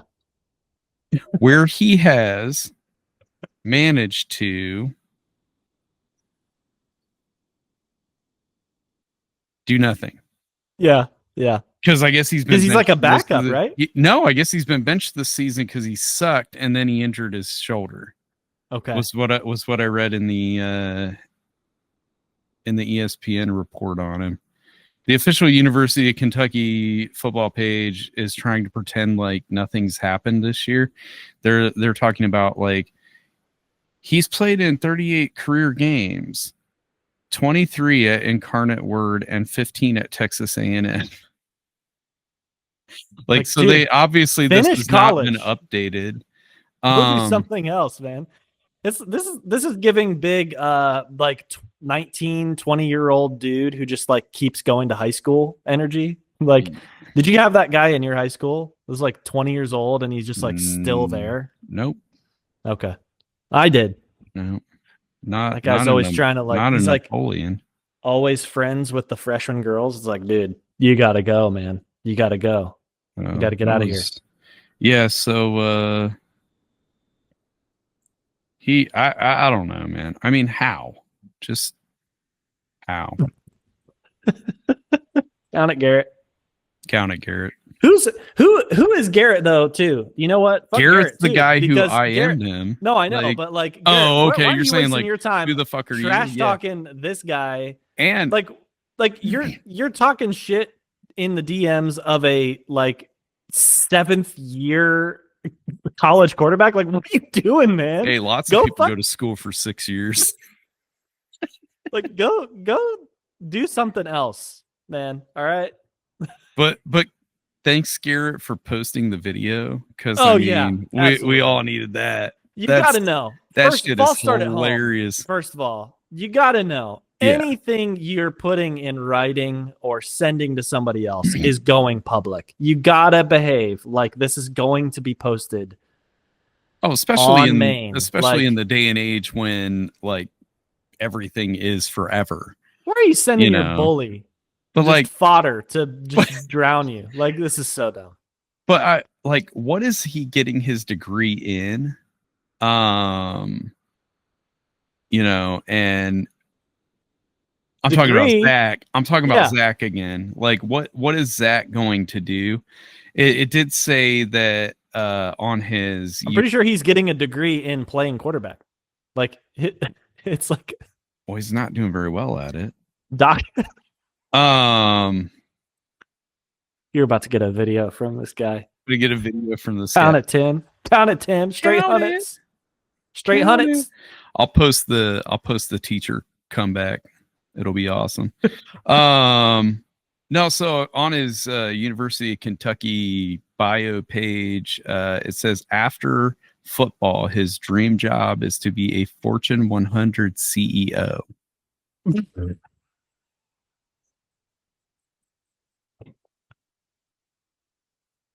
I don't know what he majored in. Dude, you gotta love people whose like career ambitions is just like default CEO. Like not like, oh, I want to go into like biotech. Yeah. And eventually become a CEO. Yeah. It's not, like I'm gonna be the CEO of Amazon. I want to be a CEO. Yeah, it's like all my kids. I want to be a YouTuber. Well, like, what do you want to YouTube? Because like the playing video games on YouTube thing is pretty saturated. The doing stupid shit and trying to get $1 billion has been conquered by Mr. Beast. The how-to videos don't make a whole lot of money, but I mean, they're helpful. Yeah. I mean, like you need to at least pick your niche. Like, what do you want to do on YouTube? You can't, like what kind of CEO do you want to be? Like, what is your background knowledge, Zach? What throwing touchdowns, counting hundreds. I mean, this guy's. I can tell you he's not going to be a Fortune 100 CEO based on that video because the HR firm or a headhunting firm or whoever's in charge of hiring a CEO is going to be this is permanent.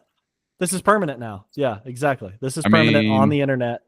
It's not the worst thing. No, I think you could. I mean, obviously he's not trying to kill somebody. Right. Antonio Brown. So cringe. But yeah, that was cringe AF, and he totally looks like a Dollar Tree Tim Tebow, man. I feel like he's trying to be a Dollar Tree Tim Tebow too, because it says the highlight of his life so far is finding his faith and foundation in God. That is the most cliche bullshit. Yes. Yeah. Like how Christ-like was it to send that video there, Zach? Hey, you know what? Jesus was like, count it, Judas.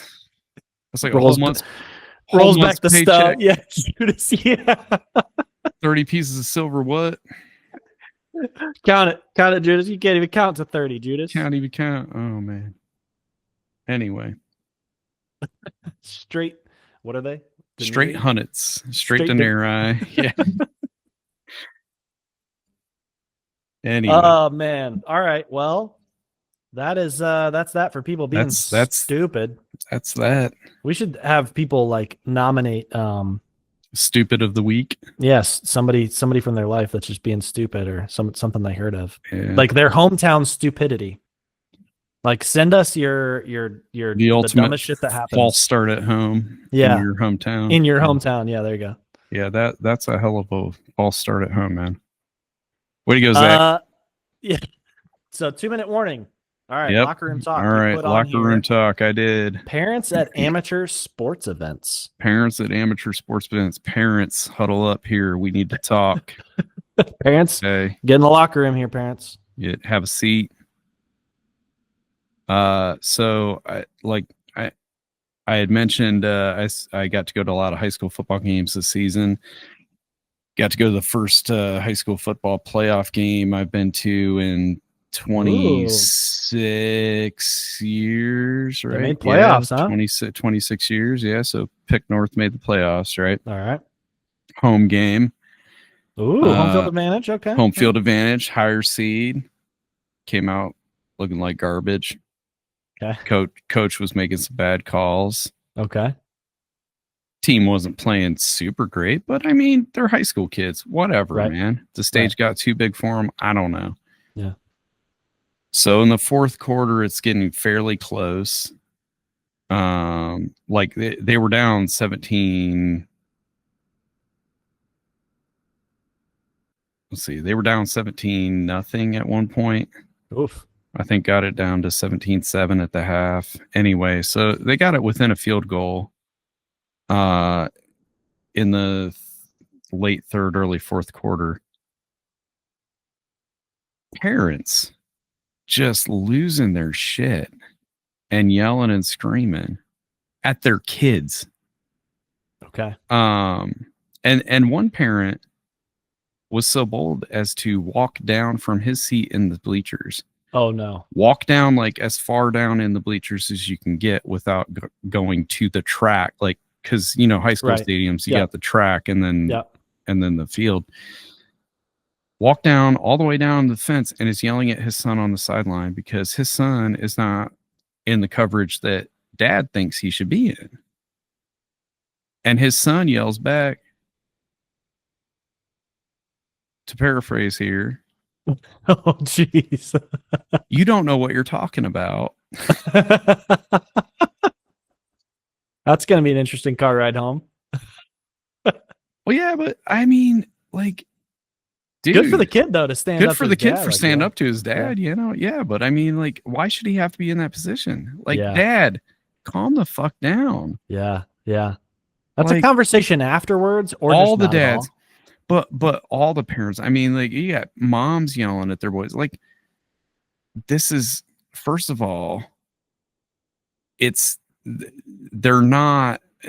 So part of their problem is Jack Sawyer, who got drafted by the Steelers this year, went to Ohio State. He's from Pickerington, played for Pickerington North. So now all these parents are on the, our school's a feeder school. No, your school's not a feeder school. You got lucky. For every Jack Sawyer out there, there's 49 other Zach Calzadas. Yeah, exactly. Zach Calzadas. I mean, admittedly, I did boo the officials with them in the second half because there were some calls that it was just like, what the hell is going on? Yeah. Like that's clearly not a penalty or should have been a penalty, whatever. Did they get the refs you suck chant going? No, we didn't just get some that boos. going, just, but just some boo boos, birds. like just the boo birds. So they end up losing the game. But I mean, parents, just calm down. Yeah. Like, there's thousands, tens of thousands, hundreds of thousands of kids who are playing these, playing high school sports. Yeah. Or little league or whatever. And they're trying to play for fun. Even if you are a competitive kid, like I was a competitive kid, I didn't just play sports for fun. I played sports because I wanted to win. Right. But like, nobody wants their parent to embarrass them. No. Like while they're on the field. No. So just seriously, back off, parents. If you want to have a discussion with your kid after the game, right, and ask them why they were running whatever, doing whatever, or trust as the a better coaches. option, or as a better option, just, hey, did you enjoy yourself out there? Yes or no? Yeah. If the answer is yes, all right, then that's great, awesome. Glad to hear it. Glad you're enjoying playing the game, having fun. The answer is no. All right. Do you think it's time to maybe look for a different sport or a different activity, or do you want to keep plowing away at it? Yeah. Is the passion there? You might not have enjoyed this one game, but whatever. You don't have to be the coach. You don't have to be your kid's coach. You're probably if better off to not be. And if you think you're good enough to be the coach, go down to the school board and let them know, hey, I think I could coach better than that guy. Yeah. Maybe you're right, but yeah. Yeah, I wholeheartedly agree. Parents, shut the fuck up. Yep. All right, you got a life lesson? Ooh, yeah, it's getting a little past my bedtime, but I got a life lesson. Right, so we alluded to it earlier when we were talking about Zach splashing that cash, and the whole nothing is or everything is permanent, Yep. So everything you do, every choice you make is going to be, a part of who you become, part of who you are. Yeah. It's okay to make mistakes, embrace those mistakes. It's okay to want to, forget a mistake that you made or move past something like that. Or let people know that's not the person I am anymore. That's fine. I just recently I get all these damn robocalls, and they're always the same thing or financial whatever. But I get this one every so often. I get this one from I don't know what the hell they are in. They're in San Diego. They do something with book publishing. A very long time ago when I was young and thought I knew everything about the world, co-authored a book with a friend, a former friend. And no longer associate with that person, no longer associate with that set of ideals or anything like that. But I keep getting calls like, hey, we need to talk to you about your book. And I'm like, just, could you not, just don't print anymore. just, it's not, no, like, but you know, I'm not embarrassed of, you know, that or anything like that. You know, it's just like, it's part of who I was and something that I did, you know. So like, don't be afraid to make a mistake. Yeah. But also recognize what kinds of mistakes are, you know, okay mistakes to make. You know, definitely once you get into, you know, anything that's criminal or racist or homophobic or anything that's kind of not, you know, culturally sensitive, that's when you're, you know, those aren't mistakes anymore. That's just stupidity. Right. But you know, it's okay to make a mistake. It's okay to learn from those mistakes, and it's okay to move past those mistakes. Just know that sometimes those mistakes are going to be permanent, and you know, you may get a robocall from somebody to remind you that, hey, you know, at one point made this mistake. What? Are you going to tell us the name of the book? No, I want. Okay. Just gotta ask. You don't have to.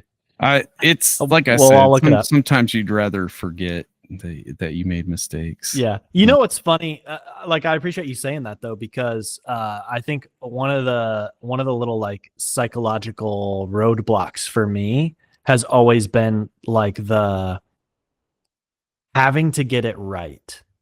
Like, oh, I don't want to, you know, put this, I don't want to do this, write this thing and put it out in the world. And then like my thinking changes, or I don't want to write this. Like for me, a lot of it's like music. Like I have not put out my own music in a long time. I've written like 100 songs, but I've not put anything out. And a lot of it's like, I want it to be like the best possible version of this song. And also I'm not sure if I want to share these words or whatever. Yeah. And it becomes this thing where it's like, dude, just fucking throw it out there. And one of the best piece of advice I've ever heard is like, good news, like bad news, nobody's thinking about you. Good news, nobody's thinking about you. Like no one, like you can put stuff out and people will consume it and enjoy it, whatever. No one's out there like looking for dirt on you, looking for, you know, stuff to use to make fun of you, or, you know, unless you post a video of yourself counting several $1,000s in hundreds, in straight hundreds. And then we are using that against you. But no, that's a good life lesson. That's no, and don't be afraid. Don't be afraid and here we are. This is permanently out there. So yeah, you know, here, I mean, no, I know. And that's one of the things, even in the first few episodes of this, I had to kind of like change my, like, I was like, oh man, what's Tim gonna say? I'm gonna be associated with whatever, you know, crazy shit comes out of his mouth. I'm gonna be associated with my brother forever. And I'm like, no, you know what? Like, if I say something that comes across as like wrong or insensitive, or if Tim says something that comes like sarcastically says something that like is insensitive on purpose, that's part of it. And like, that's okay. People need to respect that. Like everybody needs to assume positive intent.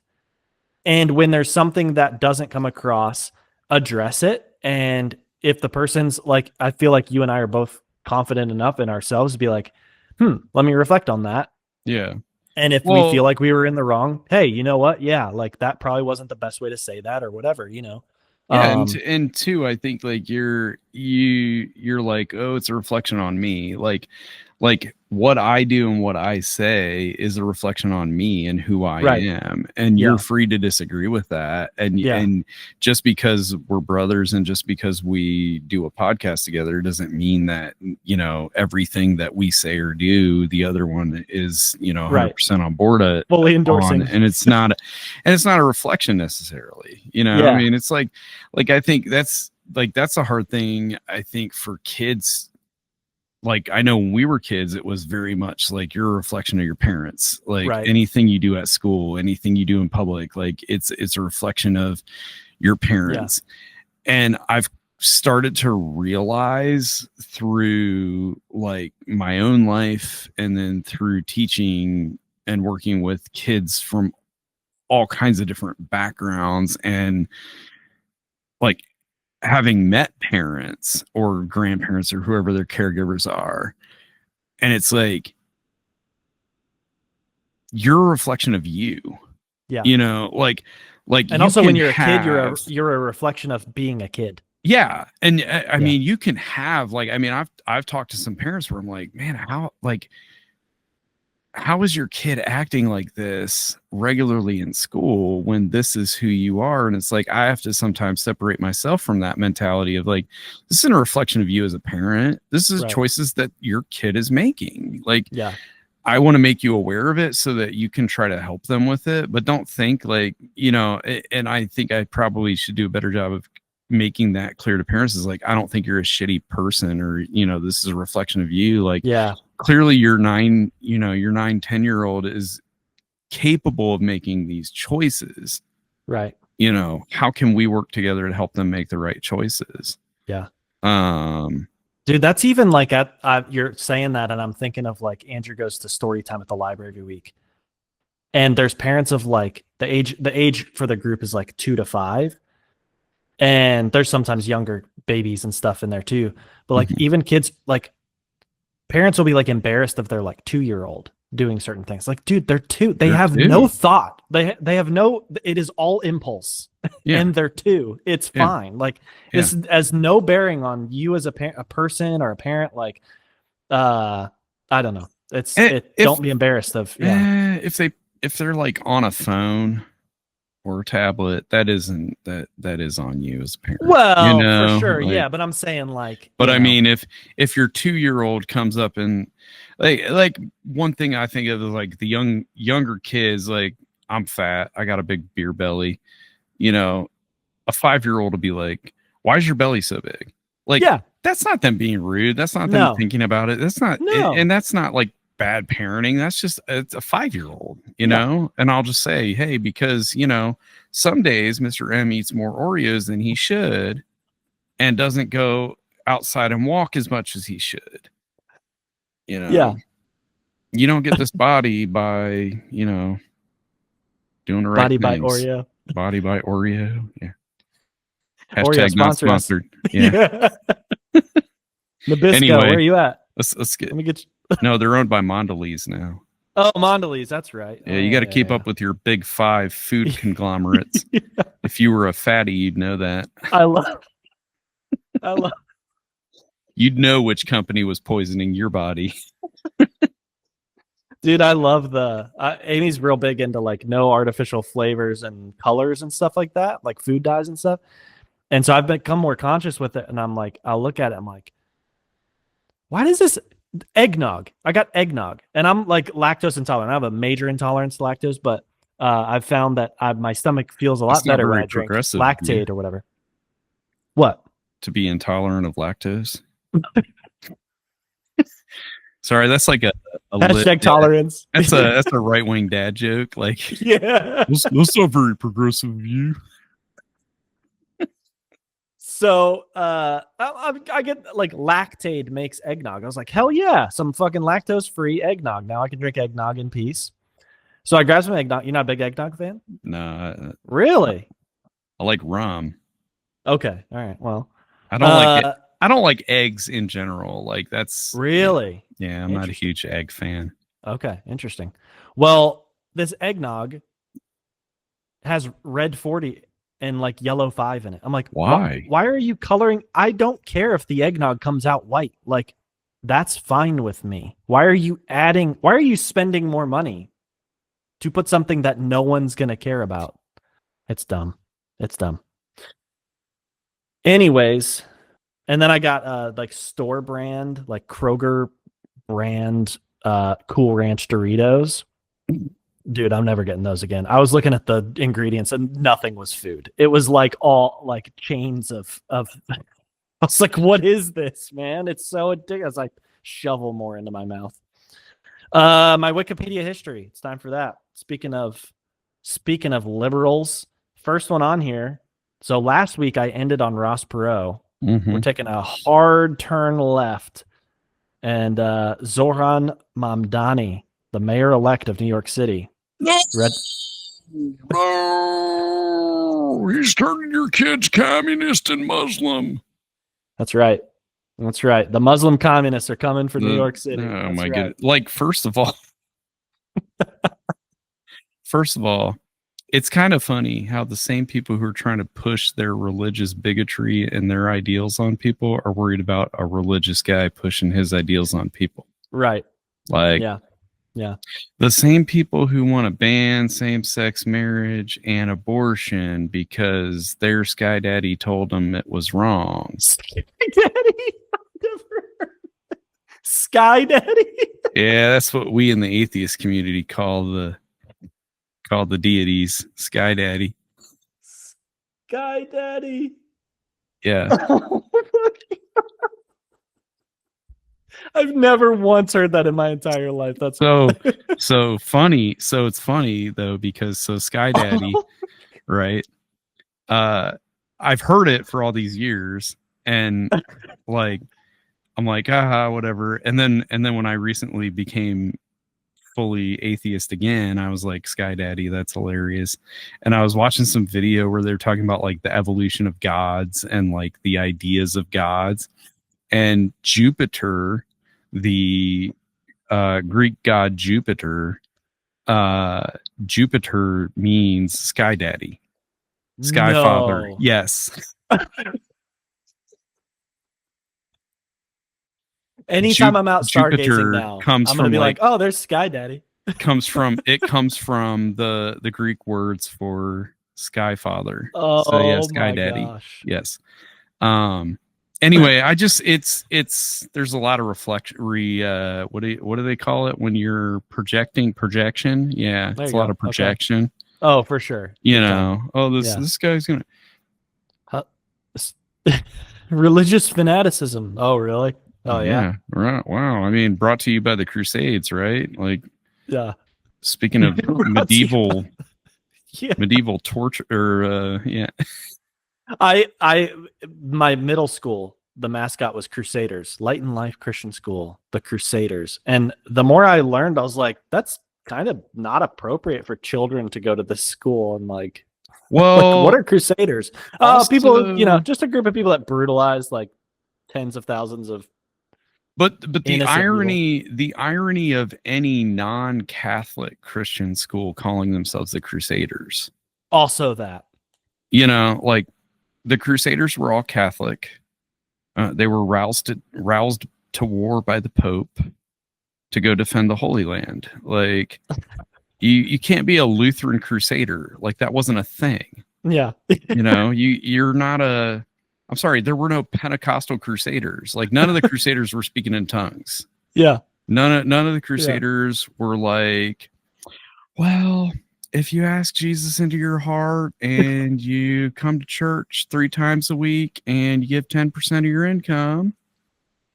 Like, no, they were just like, dude, you're either you convert to Catholicism or we'll cut your fucking head off. Go Crusaders. Oh man. Yeah. And God's okay with us murdering you, even though you believe in the same God. Yeah. Anyway. Yeah. Now we became a religious podcast. Yeah. We're touching all the hot Touch topics. them all. I was reading about Mount Rainier because I have a friend that lives out in the Pacific Northwest, the Seattle area. And I was looking at a map because he was telling me about like where stuff is out there. And I was like, I need to look at a map of the Seattle, just like the Puget Sound area. Yeah. And I was like, where the hell is Mount Rainier? Because I've seen pictures of Seattle with like Mount Rainier in the background. And so I was looking at that. And then because I was looking at that, I was like, in that article, it talks about topographic prominence, which is a nice term, which is basically like, so like if you're in a mountain range, you don't notice how high other mountains are, right? Because if you're already up in the mountains, like all the mountains kind of just look like, hills. But if you're kind of down in this valley and there's just one huge fucking mountain like Mount Rainier, it's majorly, it has a high degree of topographic prominence. So whip that out at the next party you go to. It's a well-endowed topographic form. Exactly. Yes, exactly. There you go. Yeah. Which led me to decade volcanoes, which is really interesting because that is a. Have you ever heard of this? I'm going to assume, based on my knowledge of what a decade is and a volcano is, that it's a volcano that erupts once every 10 years. It is not that. Damn it. My grasp of the English language has failed me. Actually, hold up. Wait, hold up. Maybe you might be right. Hold on. Let me read this again. They are named decade volcanoes because the project was initiated in the 1990s as part of the United Nations sponsored Wait, it's a project? International Decade for Natural Disaster Reduction. Oh, so they every 10 years they make one of those shitty volcanoes with baking soda and vinegar? Is that Yeah. A volcano may be designated a decade volcano if it exhibits more than one volcanic hazard. Big parentheses. Shows recent geological activity. Is located in a densely populated area. Is politically and physically accessible for study, and there is local support for the work. That's kind of interesting. All right. okay? So eruptions. So is located in a densely populated area means eruptions at any of the decade volcanoes may threaten tens or hundreds of thousands of people, and therefore mitigating eruption hazards at these volcanoes is crucial.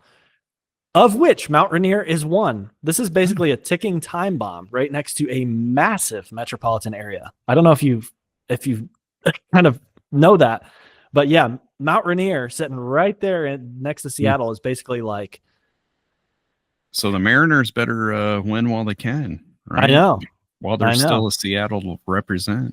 That thing explodes. So what they're doing actually though is they have, because it's one of these decade volcanoes, it has this massive amount. Yeah. So they vent it. I'm pretty sure they have ways of like venting so that it doesn't build up too much pressure leading to an eruption. Put like a stent in it. Yeah, something. Yeah. Like there's geologists out there that specialize in like earth surgery, and they're like, it's hemorrhaging. Is this all theoretical though? Is it, or has it been like proven? Are we, I think it's one of those, you're doing it and it's working. So let's just keep doing that thing. Experimenting on volcanoes all day. Yeah. Like near massive like, metropolitan areas. Yeah. I would hope they started with volcanoes that aren't near massive metropolitan areas. Just, just start drilling holes in case. Just, it's like you don't want the surgeon who's like fresh out of college, right? Like you don't want to be. Somebody's got to be the first surgery, right? But like nobody wants to be the first surgery. Yeah. It's like the old pilot's joke where he like gets on the intercom. Hey, first day. Thanks everybody. This is my first flight. Yeah. You're like, no. I used to, as a wedding photographer, we used to do that to people, like to couples before we'd be like it's my first day, but they told me everything I need to do or whatever, like or like you ask a couple, like, is your first time getting married? And they're like, yeah, it's the first time. Like, oh, it's my first time doing this too. Like, you guys know like which button takes the picture, or you have to, I mean, you really have to know, like you have to be able to feel people out before you do stuff like that. Yeah. Like, Yeah. Obviously some people get pissed. Some couples not so humorous, and yeah, but I'd be that guy. Like if a surgeon, honestly, if a surgeon was like, yeah, I don't know, I've never done this one before, but we'll see how it goes. And like, I mean, worst case, I live.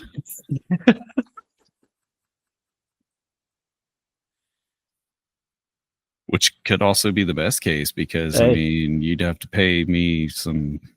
That's right. That's right. Anyway. All right. So topographic prominence. Mount Rainier. So yeah, Toledo. That's right. Went to Toledo, downtown Toledo. Pretty nice. Yeah. Haven't been there since probably like 1998. Haven't been to downtown Toledo. I've been through Toledo, of course, but I haven't been into downtown Toledo since like 1998 when I went to COSI, which is now called the Imagination Station. Which is like right where we were. So it was kind of funny, but of course I looked at Henry County where we lived for a little while. And then I clicked on Holgate, where our dad taught for a little bit. Holgate's a little village within Henry County. I didn't know it was in Henry County. So you were talking about so there's 4 school districts in Henry County: Liberty Center, Patrick Henry, Napoleon, and Holgate. Okay. Anyway, you were saying Toledo metropolitan area. Is Henry County like included in that metropolitan area, or no? So the metropolitan area includes the counties of Fulton, Lucas, so and Wood. Wauseon.